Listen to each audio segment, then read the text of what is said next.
This game here is only 96 kilobytes, but do you realize what that means? If you take a screenshot on your phone, just the image alone will be around 2 megabytes. That's 2,000 kilobytes. So how did they manage to make a whole game in just 96 kilobytes? Let me explain. This is actually a German game from 2004, and it was part of a competition. The challenge was to create a game that couldn't exceed 96 kilobytes. And then YouTuber and programmer Gwincho explained how they pulled it off, just so you get the idea. A single wall texture by itself would already take up more than 100 kilobytes. One single texture. So, to keep the game small, they basically created an algorithm that generated the texture images back in 2004. In practice, it was a program where the designer could click on commands and the effects would appear on the image in real time. Instead of saving the final image, the game only saved the code for the effects. Then, when loading the game, the algorithm would convert that code and generate the images directly into RAM. For 2004, that's genius, right? But what about the rest of the game?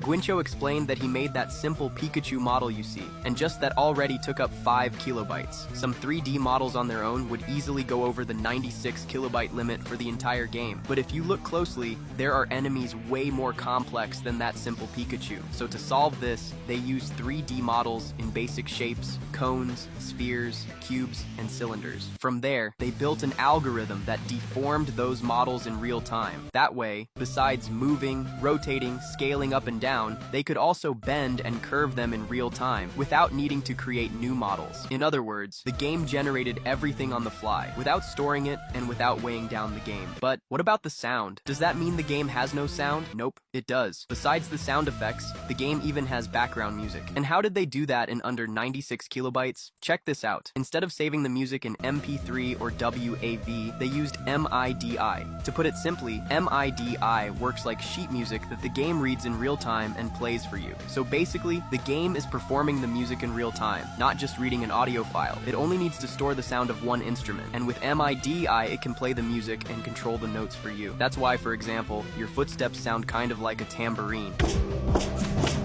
Crazy, right? And that's why this 2004 game fits into an incredible 96 kilobytes.